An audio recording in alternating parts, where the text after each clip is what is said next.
ಅನುವಂಶೀಯ ವೈದ್ಯರು doctor Gauri Subrahmanya.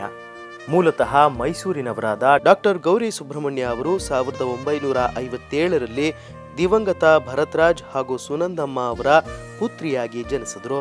BCom ಪದವೀಧರೆಯಾಗಿ computer, Hindi ಹಾಗೂ ಶಾಸ್ತ್ರೀಯ ಸಂಗೀತಗಳ ಶಿಕ್ಷಣವನ್ನ ಪಡೆದಿದ್ದಾರೆ. ಭಾರತದಲ್ಲಿ ಖ್ಯಾತಿ ಗಳಿಸಿದ ನಿಖಿಲ ಕರ್ನಾಟಕ ಆಯುರ್ವೇದ ಸಂಸ್ಥೆಯ ಸಂಸ್ಥಾಪಕರಾದ ಡಾಕ್ಟರ್ ನರಸಿಂಹಮೂರ್ತಿ ಅವರ ಮೊಮ್ಮಗಳಾದ ಇವರು 1970ರಿಂದ 15 ವರ್ಷ ಆಯುರ್ವೇದಿಕ್ ಶಿಕ್ಷಣ ಹಾಗೂ ತರಬೇತಿಯನ್ನ ಪಡೆದಿದ್ದಾರೆ ಹಾಗೂ 15 ವರ್ಷಗಳ ಕಾಲ NKCA ಫಾರ್ಮಸಿಯಲ್ಲಿ ತರಬೇತಿಯನ್ನ ಪಡೆದಿದ್ದಾರೆ. 1988ರಿಂದ ಡಾಕ್ಟರ್ H. ವಿಜಯೇಂದ್ರ ಮೂರ್ತಿ ಅವರಿಂದ ಆಯುರ್ವೇದದಲ್ಲಿ 4 ವರ್ಷಗಳ ತರಬೇತಿಯನ್ನ ಪಡೆದಿದ್ದಾರೆ. 1990, 1994 ಹಾಗೂ 1995ರಲ್ಲಿ ಆಯುರ್ವೇದ ಮತ್ತು ಸಿದ್ಧ ವೈದ್ಯರ ಕಲ್ಯಾಣ ಸಮಿತಿಯವರು ನಡೆಸಿದ ಸಮ್ಮೇಳನದಲ್ಲಿ ವೈದ್ಯೆಯಾಗಿ ಗೌರವಿಸಲ್ಪಟ್ಟಿದ್ದಾರೆ. 1995 ವಿಜಯ ಸಂಗೀತ ಹಾಗೂ ಕಲಾ ಕಾಲೇಜು ಆರಂಭಿಸಿ 5 ವರ್ಷಗಳ ಕಾಲ ನಡೆಸಿ ಸಹಕಾರ ಸಿಗದೆ ನಿಲ್ಲಿಸಲಾಯಿತು. 2005ರಿಂದ ದೈವಜ್ಞ ಶ್ರೀ ಸುಬ್ರಹ್ಮಣ್ಯ ಶಾಸ್ತ್ರಿಗಳು ನಿರ್ಮಿಸಿದ ಬೃಹತ್ ಮುಕ್ತಿನಾಗ ದೇವಾಲಯದ ಆಡಳಿತಾಧಿಕಾರಿಯಾಗಿ ಕಾರ್ಯನಿರ್ವಹಿಸುತ್ತಿದ್ದಾರೆ. ಖ್ಯಾತ ಗಾಯಕರಾದ ಡಾಕ್ಟರ್ SP ಬಾಲಸುಬ್ರಹ್ಮಣ್ಯಂ, ಶ್ರೀ ಹೇಮಂತ್ ಹಾಗೂ ಕುಮಾರಿ ಜ್ಯೋತಿ ಅವರು ಹಾಡಿದ 30 ಸಿಡಿಗಳನ್ನು ತಯಾರಿಸಿದ್ದಾರೆ. 2014ರಲ್ಲಿ ಉಚಿತ ಆರೋಗ್ಯ ತಪಾಸಣಾ ಶಿಬಿರವನ್ನು ನಡೆಸಿದ್ದಾರೆ. ಜನಪ್ರಿಯ ಉಪಗ್ರಹ ವಾಹಿನಿಯಲ್ಲಿ ಕಳೆದ ವರ್ಷ 90ಕ್ಕೂ ಹೆಚ್ಚು ಸಂಚಿಕೆಗಳಲ್ಲಿ ಹಸಿರು ಔಷಧ ಹಾಗೂ ಮನೆಮದ್ದುಗಳ ಬಗ್ಗೆ ಕಾರ್ಯಕ್ರಮ ನಡೆಸಿ ಖ್ಯಾತಿ ಗಳಿಸಿದ್ದಾರೆ. ಈಗಾಗಲೇ ಸಾವಿರಾರು ಜನರಿಗೆ ಔಷಧ ನೀಡಿ ಸೇವೆಯನ್ನ ಸಲ್ಲಿಸುತ್ತಿದ್ದಾರೆ. ನಮಸ್ಕಾರ ವೀಕ್ಷಕರೇ, ಎಂದಿನಂತೆ ಕಲ್ಪತರು ಕಾರ್ಯಕ್ರಮಕ್ಕೆ ತಮಗೆಲ್ಲ ಆತ್ಮೀಯವಾದ ಸ್ವಾಗತ.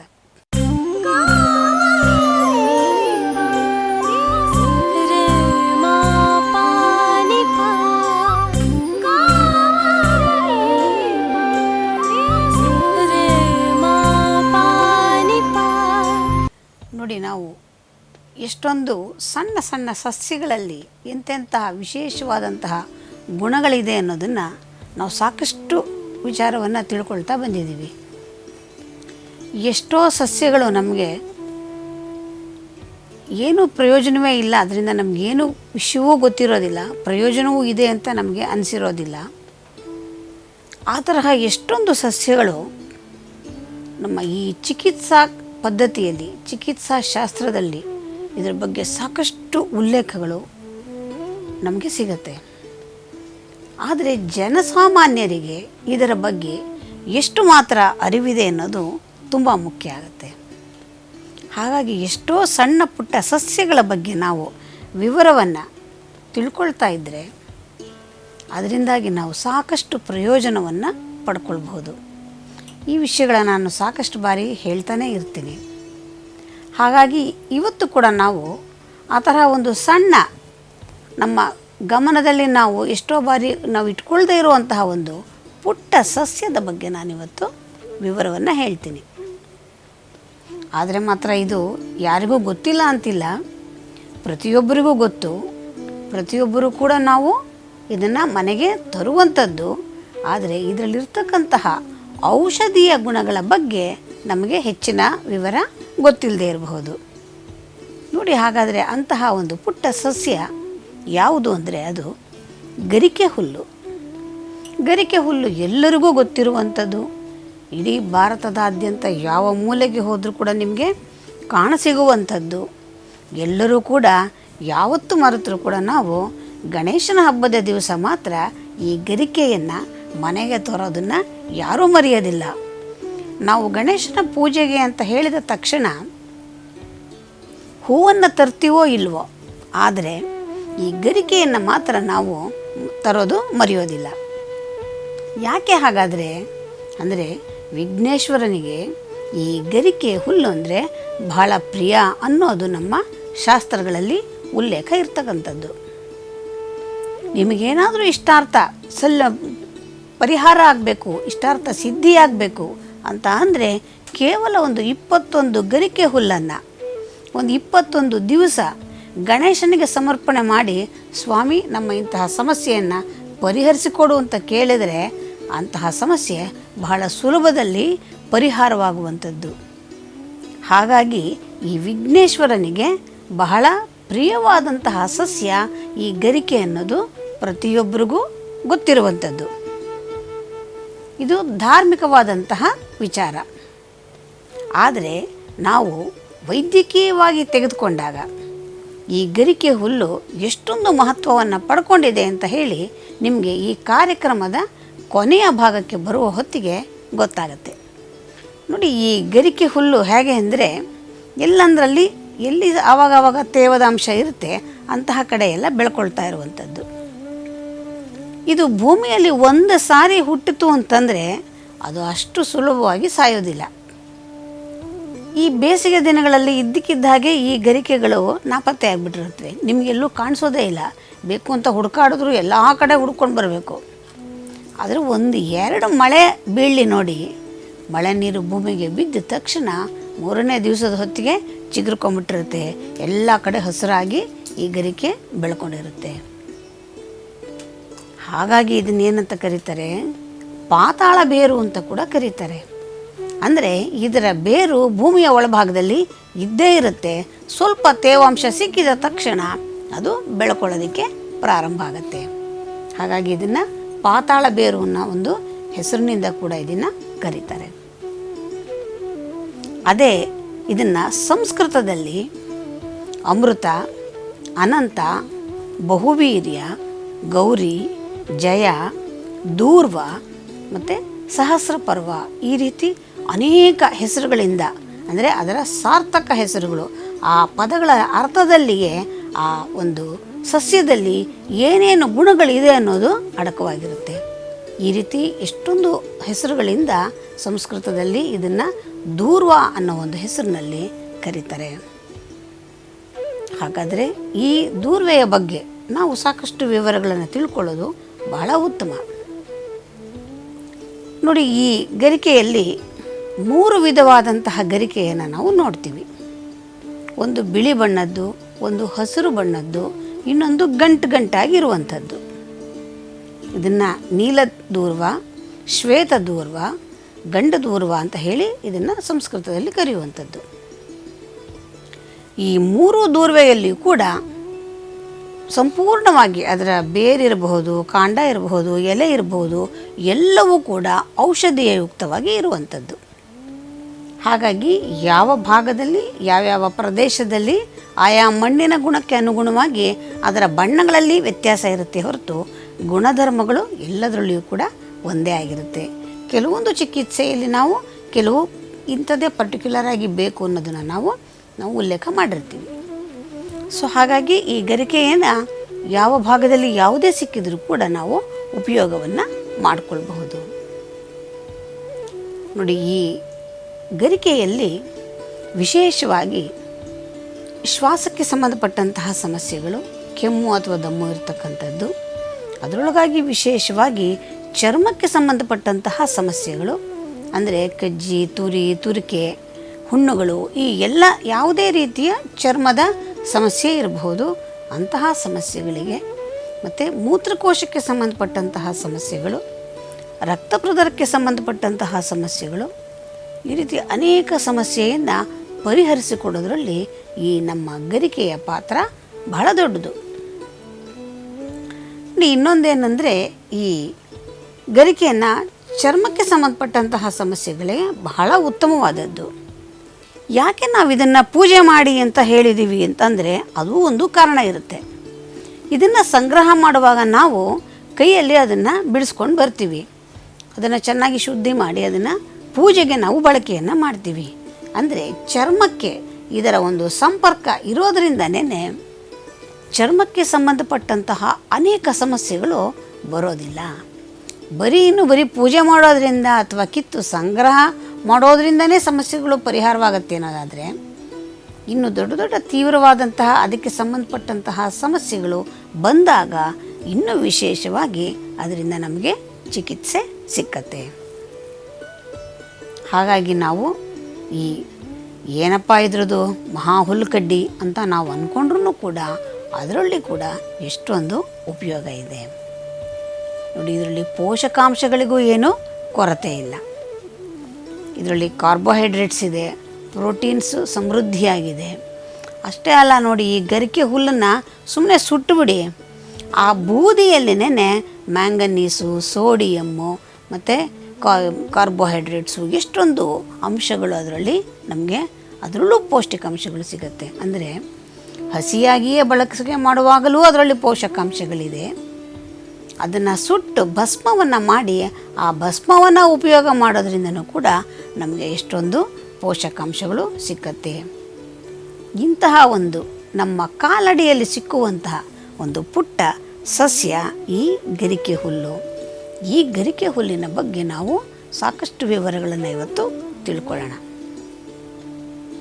ಸಾಧಾರಣವಾಗಿ ಹುಲ್ಲು ಅಂದ ತಕ್ಷಣ ನಮಗೆ ಜ್ಞಾಪಕ ಬರೋದು ಈ ಸಸ್ಯಾಹಾರಿ ಪ್ರಾಣಿಗಳು. ಅಂದರೆ ಈ ಪಶುಗಳೆಲ್ಲನೂ ನಾವು ಮುಖ್ಯವಾಗಿ ಈ ಹುಲ್ಲನ್ನೇ ಸೇವನೆಯನ್ನು ಮಾಡಿ ಅಮೃತಕ್ಕೆ ಸಮಾನವಾದಂತಹ ಹಾಲನ್ನು ಕೊಡೋದು ನಮಗೆ ಗೊತ್ತಿದೆ. ಅಂದರೆ ಗೋವುಗಳಿಗೆ ನಾವು ಮುಖ್ಯವಾಗಿ ಹಾಕುವಂಥದ್ದು ಹುಲ್ಲು. ಆ ಹುಲ್ಲಿನಲ್ಲಿ ಇಷ್ಟೊಂದು ಅಮೃತಕ್ಕೆ ಸಮಾನವಾದ ಹಾಲನ್ನು ಕೊಡುತ್ತೆ ಅಂದರೆ ಆಗಲೇ ಗೊತ್ತಾಗುತ್ತೆ ನಮಗೆ ಇದರಲ್ಲಿ ಎಷ್ಟೊಂದು ಪೌಷ್ಟಿಕಾಂಶಗಳು ಇರಬಹುದು ಅಂತ. ಅಷ್ಟೇ ಅಲ್ಲ ನೋಡಿ, ದೊಡ್ಡದಾದಂತಹ ಆನೆ ಅಂತಹ ದೊಡ್ಡ ಪ್ರಾಣಿಯೂ ಕೂಡ ಅದನ್ನು ಬಹಳ ಶಕ್ತಿಯುತವಾದಂತಹ ಪ್ರಾಣಿ ಅಂತ ಕರೆಸಿಕೊಳ್ಳುವಂತಹ ಪ್ರಾಣಿಯಲ್ಲೂ ಕೂಡ ಈ ಹುಲ್ಲುಗಳನ್ನು ಸೇವನೆ ಮಾಡೋದು, ಸಸ್ಯಾಹಾರವನ್ನು ಸೇವನೆ ಮಾಡುವಂಥದ್ದು, ಇಂತಹ ಪ್ರಾಣಿಗಳಿಗೆಲ್ಲ ಇದು ಬಹಳ ವಿಶೇಷವಾದಂತಹ ಆಹಾರ ಅಂದಾಗ ಇದರೊಳಗೆ ಎಷ್ಟೊಂದು ಪೌಷ್ಟಿಕಾಂಶ ಇದೆ ಅನ್ನೋದು ನಮಗೆ ಗೊತ್ತಾಗತ್ತೆ. ಇನ್ನು ಎಷ್ಟೋ ಪ್ರಾಣಿಗಳು, ಬೇರೆ ಪ್ರಾಣಿಗಳು, ಅದು ಮಾಂಸಾಹಾರಿ ಪ್ರಾಣಿಗಳಿರ್ಬೋದು, ಸಸ್ಯಾಹಾರಿ ಪ್ರಾಣಿಗಳಿರ್ಬೋದು, ತಮಗೇನಾದ್ರೂ ಕೂಡ ಆರೋಗ್ಯದಲ್ಲಿ ವ್ಯತ್ಯಾಸ ಆದಾಗ ಯಾವ ಪ್ರಾಣಿಗಳು ಯಾವ ಡಾಕ್ಟ್ರ್ ಮನೆ ಬಾಗಿಲಿಗೂ ಹೋಗಿ ನಿಂತ್ಕೊಂಡು ನನಗಿಂಥ ಸಮಸ್ಯೆ ಬಂದಿದೆ ನೋಡು ಅಂತ ಕೇಳೋದಿಲ್ಲ. ಅದಕ್ಕೆ ಕೇಳೋಕ್ಕೂ ಬಾಯಿ ಇಲ್ಲ. ಅದು ಸರಿಪಡಿಸ್ಕೊಳ್ಳೋದು ಹೇಗೆ? ಹಾಗಾದರೆ ಅಂತಹ ಪ್ರಾಣಿಗಳು ಕೂಡ ಈ ಗರಿಕೆಯನ್ನು ಯಥೇಚ್ಛವಾಗಿ ಸೇವನೆಯನ್ನು ಮಾಡಿ ತಾನು ಒಂದು ಸಲ ಶರೀರದಲ್ಲಿ ಏನಾದರೂ ಸಮಸ್ಯೆಯಾಗಿದ್ದಾಗ ಎಲ್ಲ ಸಂಪೂರ್ಣವಾಗಿ ಒಂದು ಸಲ ವಾಂತಿಯನ್ನು ಮಾಡಿಬಿಡುತ್ತೆ. ಆವಾಗ ಅದರ ಆರೋಗ್ಯ ಸಂಪೂರ್ಣವಾಗಿ ಸರಿ ಹೋಗುತ್ತೆ. ಅಂದರೆ ಪ್ರಾಣಿಗಳಿಗೂ ಗೊತ್ತು ಈ ಗರಿಕೆಯ ಹುಲ್ಲಿನಲ್ಲಿ ಔಷಧೀಯ ಗುಣಗಳು ಇದೆ ಅಂತ ಹೇಳಿ. ಹಾಗಾದರೆ ನಾವು ಮನುಷ್ಯರು ಬಹಳ ಬುದ್ಧಿವಂತರು, ಬುದ್ಧಿಶಕ್ತಿ ಇರ್ತಕ್ಕಂಥವ್ರು, ಮಾತನಾಡುವ ಶಕ್ತಿ ಇರ್ತಕ್ಕಂಥವ್ರು, ನಾವು ಯಾಕೆ ಇದರ ಉಪಯೋಗವನ್ನು ಮಾಡಿಕೊಳ್ಳಬಾರ್ದು? ಹಾಗಾದರೆ ಯಾವ್ಯಾವ ರೂಪದಲ್ಲಿ, ಯಾವ್ಯಾವ ಸಂದರ್ಭದಲ್ಲಿ ಇದನ್ನು ಹೇಗೆ ಬಳಕೆಯನ್ನು ಮಾಡಬೇಕು ಅನ್ನೋದನ್ನು ನೋಡ್ತಾ ಬರೋಣ. ನೋಡಿ, ಈ ಗರಿಕೆ ಹುಲ್ಲಿನಲ್ಲಿ ಈ ಕಿಬ್ಬೊಟ್ಟೆಯಲ್ಲಿ ಬರ್ತಕ್ಕಂತಹ ನೋವು, ಕಿಬ್ಬೊಟ್ಟೆಯಲ್ಲಿ ಬರ್ತಕ್ಕಂತಹ ನೋವು ಅಥವಾ ಮೂತ್ರಕೋಶದಲ್ಲಿ ಉಂಟಾಗುವಂತಹ ನೋವು ಅಥವಾ ಅದರಿಂದ ಬರುವಂತಹ ಸಮಸ್ಯೆಗಳು, ಮೂತ್ರಕೋಶದಲ್ಲಿ ಬರುವಂತಹ ಸಮಸ್ಯೆ ಎಂದಾಗಲೇ ನಮಗೆ ಗೊತ್ತಾಗುತ್ತೆ ಈ ಕಟ್ಟುಮೂತ್ರದ ಸಮಸ್ಯೆ ಇರಬಹುದು, ಅಥವಾ ಮೂತ್ರಕೋಶದಲ್ಲಿರ್ತಕ್ಕಂತಹ ಸೋಂಕು ಇರಬಹುದು, ಉರಿ ಇರಬಹುದು, ನೆವೆ ಇರಬಹುದು. ಈ ರೀತಿ ಯಾವುದೇ ಸಮಸ್ಯೆ ಇರಲಿ, ಬಹಳ ಸುಲಭವಾಗಿ 10 ಪೈಸೆಯ ಖರ್ಚಿಲ್ಲದಿರ ನೀವು ಚಿಕಿತ್ಸೆಯನ್ನು ಮಾಡಿಕೊಂಡು ಸರಿಪಡಿಸ್ಕೊಳ್ಬಹುದು. ಅದಕ್ಕಾಗಿ ಏನು ಮಾಡಬೇಕು? ನೀವು ಕೇವಲ ಒಂದು ಹಿಡಿಯಷ್ಟು ಗರಿಕೆ ಹುಲ್ಲನ್ನು ಸಂಗ್ರಹ ಮಾಡ್ಕೊಂಡು ಬನ್ನಿ. ಅದನ್ನು ಚೆನ್ನಾಗಿ ಶುದ್ಧವಾಗಿ 2-3 ಸಾರಿ ಅದನ್ನು ನಾವು ತೊಳಿಬೇಕು. ಯಾಕೆ ಅಂದರೆ ಇದು ಯಾವಾಗಲೂ ಬೆಳೆಯೋದೇ ರಸ್ತೆಯ ಬದಿಗಳಲ್ಲಿ ಮತ್ತು ಹೊರಭಾಗದಲ್ಲಿ ಬೆಳೆಯುವಂಥದ್ದು. ಅಲ್ಲೆಲ್ಲ ಕೂಡ ವಾಯು ಮಾಲಿನ್ಯ, ಧೂಳು ಇವೆಲ್ಲ ಸೇರಿಕೊಂಡು ಅದು ಸ್ವಲ್ಪ ಮಲಿನತೆಯಿಂದ ಕೂಡಿರುತ್ತೆ. ಹಾಗಾಗಿ ಸ್ವಲ್ಪ ಬೆಚ್ಚಗಿರುವಂತಹ ನೀರಿನಲ್ಲಿ 2-3 ಬಾರಿ ಚೆನ್ನಾಗಿ ಜಾಲಿಸೋ ರೀತಿಯಲ್ಲಿ ಶುದ್ಧವಾಗಿ ತೊಳಿಬೇಕು. ಈ ತೊಳೆದಂತಹ ಗರಿಕೆ ಹುಲ್ಲನ್ನು ಒಂದು ಪಾತ್ರೆಯಲ್ಲಿ ಒಂದು ದೊಡ್ಡ ಲೋಟದಷ್ಟು ನೀರನ್ನು ಇಟ್ಟು ಒಂದು 4 ತುಂಡುಗಳಾಗಿ ಕತ್ತರಿಸಿ ಅದರೊಳಗೆ ಹಾಕಿ ಕಷಾಯವನ್ನು ಮಾಡಿಕೊಳ್ಳಿ. ಒಂದು 5 ನಿಮಿಷ ಚೆನ್ನಾಗಿ ಕುದಿಸಿ ಅದನ್ನು ಶೋಧಿಸಿಕೊಂಡ್ರಾಯ್ತು. ಆ ಶೋಧಿಸಿದಂತಹ ನೀರಿಗೆ ಸ್ವಲ್ಪ ಕಲ್ಲು ಸಕ್ಕರೆಯನ್ನು ಬೆರೆಸಿ ನಾವು ಅದನ್ನು ಕುಡಿತಾ ಬಂದಿದ್ದೇ ಆದರೆ ಈ ಕಿಬ್ಬೊಟ್ಟೆಯಲ್ಲಿ ಬರ್ತಕ್ಕಂತಹ ನೋವು, ಮೂತ್ರಕೋಶಕ್ಕೆ ಸಂಬಂಧಪಟ್ಟಂತಹ ಸಮಸ್ಯೆಗಳು ಇವೆಲ್ಲವನ್ನು ಕೂಡ ಪರಿಹರಿಸಿಕೊಳ್ಳೋದಕ್ಕೆ ಸಾಧ್ಯ ಇದೆ. ಇನ್ನು ಕೆಲವರಿಗೆ ಮೂಗಿನಲ್ಲಿ ನೀರು ಸುಮ್ಮನೆ ಸುರಿತಾ ಇರುತ್ತೆ. ಸುಮ್ಮನೆ ನೀರು ಸುರಿತಾ ಇರುತ್ತೆ, ಅದು ಕಟ್ಟಿಕೊಳ್ಳೋದೂ ಇಲ್ಲ, ಸುರಿಯೋದು ನಿಲ್ಲೋದೂ ಇಲ್ಲ. ಇದು ಬಹಳ ಹಿಂಸೆಯನ್ನು ಕೊಡುವಂಥದ್ದು. ಅಷ್ಟೇ ಅಲ್ಲ, ಆಗಿಂದಾಗೆ ಮೇಲೆ ಮೇಲೆ ಯಾರಿಗೆ ಬಹಳ ಬೇಗ ನೆಗಡಿ ಆಗ್ತಾ ಇರುತ್ತೆ ಅಂಥವರಿಗೆ ಮತ್ತು ಮೂಗಿನಲ್ಲಿ ಸದಾಕಾಲ ನೀರು ಸುರಿಯುವಂಥವ್ರಿಗೆ ಇವೆರಡೂ ಸಮಸ್ಯೆಗೂ ಕೂಡ ಈ ಒಂದು ಚಿಕಿತ್ಸೆಯನ್ನು ಮಾಡಿಕೊಳ್ಬಹುದು. ಅದಕ್ಕೂ ಅಷ್ಟೇ, ಕೇವಲ ಒಂದು ಹಿಡಿ ಗರಿಕೆ ಹುಲ್ಲನ್ನು ತರೋದು, ಚೆನ್ನಾಗಿ ಜಜ್ಜಿ ರಸವನ್ನು ತೆಗೆಯುವಂಥದ್ದು. ಆ ತೆಗೆದಂತಹ ರಸವನ್ನು 2-3 ಬಾರಿ ಶುದ್ಧವಾಗಿ ಶೋಧಿಸಿಕೊಳ್ಬೇಕು. ಅದರಲ್ಲಿ ಯಾವುದೇ ಸಣ್ಣ ಸಣ್ಣ ತುಂಡುಗಳು, ಹುಲ್ಲಿನ ತುಂಡುಗಳು ಕೂಡ ಬರದೇ ಇರೋ ರೀತಿಯಲ್ಲಿ ಅದನ್ನು ಶುದ್ಧವಾಗಿ ಶೋಧಿಸಿಕೊಳ್ಬೇಕು. ಈ ಶೋಧಿಸಿದಂತಹ ರಸವನ್ನು ಒಂದು 2-3 ಹನಿಯಷ್ಟು ಒಂದೊಂದು ಮೂಗಿಗೂ ಕೂಡ 2-2 ಹನಿ ರಸವನ್ನು ಹಾಕ್ತಾ ಬನ್ನಿ. ಒಂದು 8 ದಿವಸ ಹಾಕಿ, ಪ್ರತಿನಿತ್ಯ ಹಾಕ್ತಾ ಬನ್ನಿ. ಇದೇನು ನಿಮಗೆ ಯಾವುದೇ ರೀತಿಯ ತೊಂದರೆಯೂ ಇಲ್ಲ, ಯಾವುದೇ ರೀತಿಯ ಹಿಂಸೆಯೂ ಆಗುವುದಿಲ್ಲ. ಒಂದು ಪ್ರತಿನಿತ್ಯ ಹಾಕ್ತಾ ಬಂದಿದ್ದೆ ಆದರೆ ಆಗಿಂದಾಗಿ ಸುರಿಯುವಂತಹ ನೀರು ಕಡಿಮೆ ಆಗುತ್ತೆ. ಮೇಲೆ ಮೇಲೆ ಬರುವಂತಹ ನೆಗಡಿ ಇರ್ತಕ್ಕಂಥವ್ರಿಗೆ ನೆಗಡಿ ಬರೋದು ಕಡಿಮೆ ಆಗುತ್ತೆ. ಮತ್ತು ಈ ಏನಾದರೂ ಬಿದ್ದಾಗ, ಗಾಯಗಳಾದಾಗ, ರಕ್ತ ಸೋರುವಂಥದ್ದಿದ್ದರೆ ತಕ್ಷಣ ಎಲ್ಲೋ ಬೀಳ್ತಾರೆ, ಅಥವಾ ಏನೋ ಒಂದು ಏಟು ಬೀಳುತ್ತೆ, ಅಥವಾ ಯಾವುದೋ ಒಂದು ಆಯುಧ ತಗಲುತ್ತೆ, ಯಾವುದೇ ಕಾರಣ ಇರ್ಬೋದು, ಬಿದ್ದಾಗ ಅಥವಾ ಯಾವುದೇ ಭಾಗದಲ್ಲಿ ಶರೀರದಲ್ಲಿ ರಕ್ತ ಬರುವಂಥದ್ದಿದ್ದಾಗ ಆ ರಕ್ತವನ್ನು ತಕ್ಷಣ ನಿಲ್ಲಿಸೋದಕ್ಕೆ ಈ ಗರಿಕೆ ಹುಲ್ಲಿನ ರಸವನ್ನು ನಾವು ಬಳಕೆಯನ್ನು ಮಾಡಬೇಕು. ಅಂದರೆ ಈ ಹುಲ್ಲನ್ನು ತಂದು ಮಾಮೂಲಿ ನಾನು ಹೇಳಿದ ಹಾಗೆ ಚೆನ್ನಾಗಿ ತೊಳೆದು ಜಜ್ಜಿ ರಸ ತೆಕ್ಕೊಳ್ಳಿ. ಆ ರಸವನ್ನು ಹಾಗೇನೇ ನೀವು ಎಲ್ಲಿ ರಕ್ತ ಬೀಳ್ತಾ ಇದೆ ಆ ಜಾಗದಲ್ಲಿ ಹಿಂಡಿ ಆ ರಸವನ್ನು ಹಾಕಿದರೆ ಸಾಕು. ಅದು ಸಂಪೂರ್ಣವಾಗಿ ತಕ್ಷಣದಲ್ಲಿ ರಕ್ತ ಸುರಿಯೋದು ನಿಲ್ಲುತ್ತೆ. ರಕ್ತವ ಸುರಿಯೋದನ್ನು ನಿಲ್ಲಿಸೋದು ಬಹಳ ಮುಖ್ಯವಾಗುತ್ತೆ. ಯಾಕೆ ಅಂದರೆ ರಕ್ತ ಹೆಚ್ಚು ಹೆಚ್ಚು ಹೊರಗಡೆ ಹೋದಷ್ಟು ಆ ರಕ್ತದ ಒಂದು ನಷ್ಟ ಶರೀರಕ್ಕಾಗುತ್ತೆ.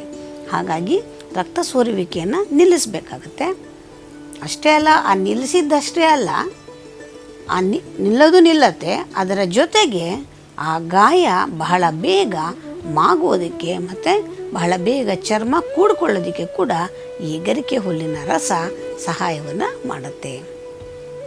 ನೋಡಿ, ಇದು ಎಲ್ಲರೂ ಬಿದ್ದಾಗ ರಕ್ತವನ್ನು ಇದು ಮಾಡ್ಕೊಳ್ಳೋದಕ್ಕೆ ಅಂತ ಹೇಳಿದೆ. ಆದರೆ ಇದೇ ರಕ್ತಕ್ಕೆ ಸಂಬಂಧಪಟ್ಟಂತಹ ಇನ್ನೊಂದು ತೀವ್ರವಾದಂತಹ ಸಮಸ್ಯೆ. ಅದೇನಪ್ಪ ಅಂದರೆ, ಯಾರಿಗಾದರೂ ಹೆಂಗಸರಿಗೆ ಅಬಾರ್ಷನ್ ಆದಾಗ, ಅಂದರೆ ಗರ್ಭಪಾತವಾದಾಗ 2 ತಿಂಗಳಿಗೆ 3 ತಿಂಗಳಿಗೆ ಈ ರೀತಿ ಕೆಲವೊಮ್ಮೆ ಗರ್ಭಪಾತವಾಗುವುದು ಸಹಜ. ಈ ರೀತಿಯ ಸಂದರ್ಭದಲ್ಲಿ ಅವರಿಗೆ ಹೆಚ್ಚು ರಕ್ತ ಹೋಗ್ತಾ ಇದ್ದರೆ ಅಂತಹ ತೀವ್ರವಾದಂತಹ ರಕ್ತ ಹೋಗುವಿಕೆಯನ್ನು ಕೂಡ ಈ ನಮ್ಮ ಗರಿಕೆ ಹುಲ್ಲಿನಿಂದ ನಾವು ಸರಿಪಡಿಸ್ಕೊಳ್ಬಹುದು. ಎಷ್ಟು ತೀವ್ರವಾದಂತಹ ಸಮಸ್ಯೆ, ಇದನ್ನು ಸರಿಪಡಿಸ್ಕೊಳ್ಬೇಕಾದ್ರೆ ಬಹಳ ದೊಡ್ಡ ದೊಡ್ಡ ಚಿಕಿತ್ಸೆಯನ್ನು ಮಾಡ್ಕೊಳ್ಬೇಕಾಗತ್ತೆ.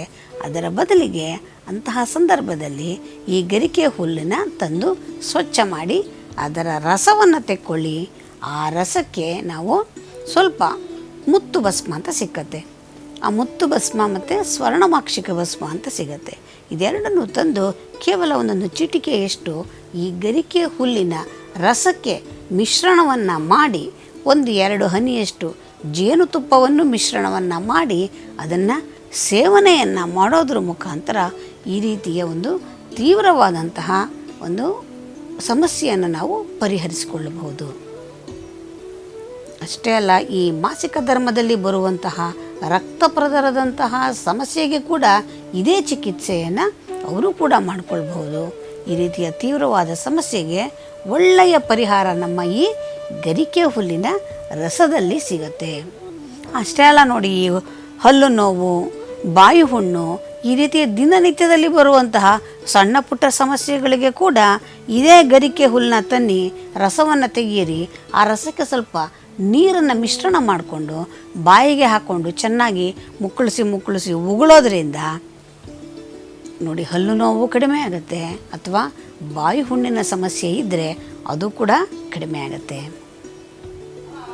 ಇನ್ನು ಎಲ್ಲರ ಹೆಣ್ಣುಮಕ್ಕಳಲ್ಲಿ ಕೂಡ ಒಂದು ದೊಡ್ಡ ಸಮಸ್ಯೆ ಅಂದರೆ ಈ ಕೂದಲು ಸಂರಕ್ಷಣೆಯೇ ಬಹಳ ದೊಡ್ಡ ಸಮಸ್ಯೆ ಇವತ್ತು. ಈ ಕೂದಲಿನಲ್ಲಿ ಹೊಟ್ಟು ಉದುರುವಂಥದ್ದು, ಕೂದಲು ಉದುರುವಂಥದ್ದು ಎಲ್ಲರ ಮನೆಯಲ್ಲೂ ಎಲ್ಲರಿಗೂ ಇರತಕ್ಕಂತಹ ಸರ್ವೇ ಸಾಧಾರಣವಾಗಿರ್ತಕ್ಕಂತಹ ಸಮಸ್ಯೆ. ಇಂತಹ ಸಮಸ್ಯೆಯನ್ನು ಕೂಡ ಗರಿಕೆ ಹುಲ್ಲು ಪರಿಹರಿಸಿಕೊಡುತ್ತೆ. ನೋಡಿ, ಈ ತಲೆಯಲ್ಲಿರ್ತಕ್ಕಂತಹ ಹೊಟ್ಟನ್ನು ನಿವಾರಣೆ ಮಾಡಿಕೊಳ್ಳೋದಕ್ಕೆ ಕೇವಲ ಗರಿಕೆ ಹುಲ್ಲಿನ ರಸವನ್ನು ತೆಕ್ಕೊಳ್ಳಿ, ತಲೆಯಲ್ಲಿ ಕೂದಲಿನ ಪದರ ಬಿಡಿಸ್ಕೊಂಡು ಅದಕ್ಕೆ ತಲೆಯ ಬುರುಡೆಗೆ ತಗಲುವಂತೆ ಚೆನ್ನಾಗಿ ಈ ರಸವನ್ನು ಹಚ್ಚಿಕೊಳ್ಳೋದು. ಒಂದು ಅರ್ಧ ಗಂಟೆ ಬಿಟ್ಟು ನಂತರ ತಲೆಯನ್ನು ಸ್ವಚ್ಛ ಮಾಡಿಕೊಳ್ಳಿ. ಇದನ್ನು ಸತತವಾಗಿ ಕೆಲವು ದಿವಸಗಳ ಕಾಲ, ಅಂದರೆ ಪ್ರತಿನಿತ್ಯ ಮಾಡೋದು ಬೇಡ, ಒಂದು ವಾರದಲ್ಲಿ 2 ಬಾರಿ ಅಥವಾ 3 ಬಾರಿ ಮಾಡ್ಕೊಳ್ತಾ ಬನ್ನಿ. ತಲೆಯಲ್ಲಿ ಉದುರ್ತಾ ಇರುವಂತಹ ಹೊಟ್ಟು ನಿವಾರಣೆ ಆಗುತ್ತೆ. ಆಮಶಂಕೆಗೆ ಕೂಡ ಈ ಗರಿಕೆ ಹುಲ್ಲಿನ ಒಳ್ಳೆಯ ಚಿಕಿತ್ಸೆ ಇದೆ. ಅದರ ಜೊತೆಗೆ ಒಂದೆರಡು ಪದಾರ್ಥ ಬೇಕು ನಮಗೆ. ಶುಂಠಿ ಮತ್ತು ಸೋಂಪು ಕಾಳು. ಈ ಶುಂಠಿಯ ಚೂರ್ಣವಾದರೂ ಪರವಾಗಿಲ್ಲ, ಶುಂಠಿಯ ತುಂಡುಗಳಾದರೂ ಪರವಾಗಿಲ್ಲ, ಸ್ವಲ್ಪ ಸೋಂಪು, ಶುಂಠಿ ಮತ್ತು ಗರಿಕೆ ಹುಲ್ಲಿನ ರಸ ಅಥವಾ ಗರಿಕೆ ಹುಲ್ಲು, ಇವು ಮೂರನ್ನು ಕೂಡ 1 ಲೋಟದಷ್ಟು ನೀರನ್ನು ಇಟ್ಟು, ನೀರಿಗೆ ಗರಿಕೆ ಹುಲ್ಲು, ಶುಂಠಿ, ಸೋಂಪು ಕಾಳು ಮೂರನ್ನು ಹಾಕಿ 1-2 ನಿಮಿಷ ಕುದಿಸಿ ಅದನ್ನು ನಾವು ಕಷಾಯದ ರೂಪದಲ್ಲಿ ಮಾಡಿಟ್ಕೊಂಡು, ಈ ಕಷಾಯವನ್ನು ಶೋಧಿಸಿದ ಮೇಲೆ ಅದು ತಿಳಿಯಾಗಿರ್ತಕ್ಕಂತಹ ಕಷಾಯಕ್ಕೆ ಸ್ವಲ್ಪ ಕಲ್ಲು ಸಕ್ಕರೆಯನ್ನು ಬೆರೆಸ್ಕೊಂಡು ಒಂದು ದಿವಸದಲ್ಲಿ 3 ಬಾರಿ 3 ದಿವಸಗಳ ಕಾಲ ಸತತವಾಗಿ ತೆಗೆದುಕೊಳ್ತಾ ಬಂದಿದ್ದೇ ಆದರೆ ಆಮಶಂಕೆಯಂತಹ ಸಮಸ್ಯೆಯನ್ನು ಪರಿಹರಿಸಿಕೊಳ್ಬಹುದು. ಇನ್ನು ಕಣ್ಣು ನೋವು ಅಥವಾ ಕಣ್ಣು ಕೆಂಪಾಗುವಿಕೆ, ಈ ಕಣ್ಣಿನ ಚಿಕಿತ್ಸೆಗೆ ಕೂಡ ಕೇವಲ ಗರಿಕೆ ಹುಲ್ಲಿನ ರಸವನ್ನು 2 ಹನಿ 2 ಕಣ್ಣುಗಳಿಗೆ ಹಾಕಿಕೊಳ್ಳೋದ್ರಿಂದ ಈ ಕಣ್ಣು ಸ್ವಚ್ಛವಾಗುತ್ತೆ. ಧೂಳು ಕಸ ಏನಾದ್ರು ಸೇರಿದರೆ ಎಲ್ಲವೂ ಹೊರಕ್ಕೆ ಬರುತ್ತೆ. ಅದರ ಜೊತೆಗೆ ಕಣ್ಣು ನೋವು, ಕಣ್ಣು ಕೆಂಪಾಗುವಿಕೆ ಇದನ್ನು ಕೂಡ ನಾವು ಇದರಲ್ಲಿ ಪರಿಹರಿಸಿಕೊಳ್ಬಹುದು. ಇನ್ನು ಕೆಲವು ಮಕ್ಕಳಲ್ಲಿ ಈ ಅಸ್ಥಿಕ್ಷಯ ಅಂತ ಉಂಟಾಗುತ್ತೆ. ಅಂದರೆ ಮೂಳೆಗಳ ಬೆಳವಣಿಗೆ ಇಲ್ಲದೇ ಇರುವಂಥದ್ದು ಮತ್ತು ಮೂಳೆಯಲ್ಲಿ ಬಲ ಇಲ್ಲದೇ ಇರುವಂಥದ್ದು. ಅಂದರೆ ಆ ಮೂಳೆಯಲ್ಲಿ ಅವರಿಗೆ ಚೈತನ್ಯ ಇರೋದಿಲ್ಲ, ಮೂಳೆಗೆ ಬೇಕಾಗುವಂತಹ ಅಂಶಗಳು ಸಾಕಷ್ಟು ಪೌಷ್ಟಿಕತೆ ಮೂಳೆಯಲ್ಲಿ ಇರೋದಿಲ್ಲ. ಈ ರೀತಿಯ ಅಸ್ಥಿಕ್ಷಯಕ್ಕೆ ಕೂಡ ಕೇವಲ ಈ ಗರಿಕೆ ಹುಲ್ಲಿನ ರಸದಲ್ಲಿ ಒಳ್ಳೆಯ ಚಿಕಿತ್ಸೆ ಇದೆ. ಏನು ಮಾಡಬೇಕಾಗಿಲ್ಲ, ಪ್ರತಿನಿತ್ಯ 45 ದಿವಸಗಳ ಕಾಲ ಅಂತಹ ಮಕ್ಕಳಿಗೆ ಈ ಗರಿಕೆ ಹುಲ್ಲಿನ ರಸವನ್ನು ಸ್ವಲ್ಪ ಜೇನಿನ ಮಿಶ್ರಣ ಜೊತೆಗೆ ಅವರಿಗೆ ಕುಡಿಸ್ತಾ ಬನ್ನಿ. ಪ್ರತಿದಿನವೂ ಕೂಡ 1.5 ತಿಂಗಳುಗಳ ಕಾಲ, ಅಂದರೆ 45 ದಿವಸಗಳ ಕಾಲ ಸತತವಾಗಿ ಇದರ ರಸವನ್ನು ಕೊಡೋದರ ಮುಖಾಂತರ ಈ ಅಸ್ಥಿಕ್ಷಯದಂತಹ ಸಮಸ್ಯೆಗೆ ಕೂಡ ಒಳ್ಳೆಯ ಪರಿಹಾರ ಸಿಕ್ಕತ್ತೆ. ಇನ್ನು ಈ ಚರ್ಮಕ್ಕೆ ಸಂಬಂಧಪಟ್ಟಂತಹ ಸಮಸ್ಯೆಗಳು ಅದು ಯಾವುದೇ ಇರಲಿ, ಸಣ್ಣ ಸಮಸ್ಯೆಯಿಂದ ದೊಡ್ಡ ಸಮಸ್ಯೆಯವರೆಗೆ ಎಲ್ಲದಕ್ಕೂ ಕೂಡ ಒಂದು ಒಳ್ಳೆಯ ಪರಿಹಾರ ಇದೆ. ಅದನ್ನೇನು ಮಾಡೋದು ಅಂದರೆ, ನಾವು ಮನೆಯಲ್ಲಿಯೇ ಒಂದು ಎಣ್ಣೆಯನ್ನು ತಯಾರು ಮಾಡಿ ಇಟ್ಕೊಳ್ಳುವಂಥದ್ದು. ಅದಕ್ಕೆ ಏನು ಮಾಡಬೇಕು ಅಂದರೆ, ಈ ರೀತಿಯ ಮಳೆಗಾಲದಲ್ಲಿ ಎಲ್ಲ ಕಡೆ ಸಮೃದ್ಧಿಯಾಗಿ ಗರಿಕೆ ಹುಲ್ಲು ಬೆಳ್ಕೊಂಡಿರುತ್ತೆ. ಇಂತಹ ಸಂದರ್ಭದಲ್ಲಿ ನಾವು ಉಪಯೋಗ ಮಾಡಿಕೊಂಡು ಈ ಎಣ್ಣೆಯನ್ನು ತಯಾರು ಮಾಡಿ ಇಟ್ಕೊಂಡಿದ್ದೆ ಆದರೆ ಸಾಕಷ್ಟು ಸಮಸ್ಯೆಗಳಿಗೆ ಈ ಒಂದು ಎಣ್ಣೆ ಉಪಯೋಗಕ್ಕೆ ಬರುತ್ತೆ. ಸ್ವಲ್ಪ ಜಾಸ್ತಿಯಾಗಿ ಯಥೇಚ್ಛವಾಗಿ ಸ್ವಲ್ಪ ಈ ಗರಿಕೆಯನ್ನು ಸಂಗ್ರಹ ಮಾಡಿಕೊಳ್ಳಿ. ಅದನ್ನು ಚೆನ್ನಾಗಿ ಒಂದು ಬಕೆಟ್ನಷ್ಟು ನೀರಿಗೆ ಹಾಕಿ ಚೆನ್ನಾಗಿ 2 ಬಾರಿ ಶುದ್ಧವಾಗಿ ತೊಳ್ಕೊಳ್ಳೋಣ. ತೊಳೆದಂಥದ್ದನ್ನು ಒಂದು ಸ್ವಲ್ಪ ತುಂಡಾಗಿ ಕತ್ತರಿಸಿಬಿಟ್ಟು ಅದನ್ನು ಚೆನ್ನಾಗಿ ಜಜ್ಜಿ ರಸವನ್ನು ತೆಕ್ಕೊಳ್ಳುವಂಥದ್ದು. ಈ ತೆಗೆದಂತಹ ರಸವನ್ನು ಶೋಧಿಸಿಕೊಂಡು ಆ ರಸ ಎಷ್ಟಿದೆ ಆ ರಸಕ್ಕೆ ಅರ್ಧ ಭಾಗದಷ್ಟು ಕೊಬ್ಬರಿ ಎಣ್ಣೆ ಅಥವಾ ಎಳ್ಳೆಣ್ಣೆ ಯಾವುದಾದ್ರೂ ಆಗಬಹುದು, ಎಣ್ಣೆಯನ್ನು ಮಿಶ್ರಣವನ್ನು ಮಾಡಿಕೊಳ್ಳಿ. ಅಂದರೆ 2 ಲೋಟದಷ್ಟು ಈ ಗರಿಕೆ ಹುಲ್ಲಿನ ರಸ ಇದ್ದರೆ 1 ಲೋಟದಷ್ಟು ಎಣ್ಣೆಯನ್ನು ತೆಕ್ಕೊಳ್ಳೋಣ. ಎರಡನ್ನೂ ಕೂಡ ಒಲೆಯ ಮೇಲಿಟ್ಟು ಅದನ್ನು ಸಣ್ಣ ಉರಿಯಲ್ಲಿ ನಿಧಾನವಾಗಿ ಇಂಗಿಸ್ತಾ ಬರಬೇಕು. ಈ ನೀರಿನ ಅಂಶ ಸಂಪೂರ್ಣವಾಗಿ ಹೋದ ಮೇಲೆ ಬರೀ ಎಣ್ಣೆ ಮಾತ್ರ ಉಳ್ಕೊಂಡಾಗ ಅದನ್ನು ಮತ್ತೊಂದು ಬಾರಿ ಶೋಧಿಸಿಬಿಟ್ಟು ಸಂಪೂರ್ಣವಾಗಿ ಆರಿಸಿ ಗಾಜಿನ ಶೀಶೆಯಲ್ಲಿ ಸಂಗ್ರಹವನ್ನು ಮಾಡಿಟ್ಕೊಳ್ಳಿ. ನೋಡಿ, ಈ ಗರಿಕೆ ಹುಲ್ಲಿನ ರಸದ ಎಣ್ಣೆಯನ್ನು ಮನೆಯಲ್ಲಿದ್ದರೆ ತುರಿಕೆ, ಕಜ್ಜಿ, ಹುಳುಕಡ್ಡಿ, ಚರ್ಮದ ಬಾಧೆಗಳು, ಬಿದ್ದಾಗ ಆಗುವಂತಹ ಗಾಯಗಳು ಅಥವಾ ರಕ್ತ ಎಲ್ಲಾದರೂ ಹೋಗ್ತಾ ಇರುವಂಥದ್ದು, ಈ ರೀತಿ ಯಾವುದೇ ರೀತಿಯ ಚರ್ಮದ ಬಾಧೆಗಳಿದ್ರೂ ಕೂಡ, ಮತ್ತು ಈ ಹುಣ್ಣುಗಳಾಗುವಂಥದ್ದು, ಕೊಳೆಯುವಿಕೆ ಆಗುವಂಥದ್ದು, ನೆವೆ ಆಗುವಂಥದ್ದು, ಇದು ಎಲ್ಲಕ್ಕೂ ಕೂಡ ಇದನ್ನು ನಾವು ಬಳಕೆಯನ್ನು ಮಾಡಿಕೊಳ್ಬಹುದು. ಅಷ್ಟೇ ಅಲ್ಲ, ಆಗಲೇ ಹೇಳಿದೆ ನಾನು, ಈ ತಲೆಯಲ್ಲಿ ಉಂಟಾಗುವಂತಹ ಹೊಟ್ಟು, ಕೂದಲು ಉದುರುವಿಕೆ, ಇದಕ್ಕೆ ಕೂಡ ಪ್ರತಿನಿತ್ಯ ನೀವು ಹೋಗಿ ರಸ ತಂದು ಜಜ್ಜಿ ಅದನ್ನು ಹಚ್ಕೊಳ್ಳುವ ಬದಲು ಈ ರೀತಿ ಎಣ್ಣೆಯನ್ನು ರೆಡಿ ಮಾಡಿ ಇಟ್ಕೊಂಡಿದ್ರೆ ಇದನ್ನು ವಾರಕ್ಕೆ 2 ಬಾರಿ ಸಂಜೆ ರಾತ್ರಿನೇ ಹಚ್ಚಿಬಿಟ್ಟು ಮಲಗಿಬಿಡೋದು, ಬೆಳಗ್ಗೆ ಎದ್ದ ಮೇಲೆ ಅದನ್ನು ತಲೆಗೆ ಸ್ನಾನವನ್ನು ಮಾಡುವಂಥದ್ದು. ಈ ರೀತಿ ಕೂಡ ಸುಲಭವಾಗಿ ನಾವು ಮಾಡಿಕೊಳ್ಬಹುದು. ಹೀಗೆ ಮಾಡೋದರಿಂದ ಕೂದಲು ರಕ್ಷಣೆಗೂ ಆಯಿತು, ಚರ್ಮಕ್ಕೆ ಸಂಬಂಧಪಟ್ಟಂತಹ ಸಮಸ್ಯೆಗಳಿಗೂ ಆಯಿತು, ಎಲ್ಲದಕ್ಕೂ ಕೂಡ ಈ ಒಂದು ಎಣ್ಣೆಯನ್ನು ಮನೆಯಲ್ಲಿ ತಯಾರು ಮಾಡಿಟ್ಕೊಳ್ಳಿ. ನಿಮಗೆ ಸಾಕಷ್ಟು ಪ್ರಯೋಜನ, ಸಾಕಷ್ಟು ಸಮಸ್ಯೆಗೆ ಪರಿಹಾರ ಇದರಲ್ಲಿ ಸಿಕ್ಕತ್ತೆ. ಇನ್ನು ಮಲೇರಿಯಾದಂತಹ ಸಮಸ್ಯೆಗೆ ಅದಕ್ಕೆ ಕೂಡ ಏನು ಮಾಡೋದು, ಇದೇ ಗರಿಕೆ ಹುಲ್ಲು, ಸ್ವಲ್ಪ ಶುಂಠಿ, ಸ್ವಲ್ಪ ಹಿಪ್ಪಲಿ, 3 ಸೇರಿಸಿ ಕುದಿಸಿ ಕಷಾಯವನ್ನು ಮಾಡೋದು. ಆ ಕಷಾಯವನ್ನು ಕುಡಿಸ್ತಾ ಬರೋದು.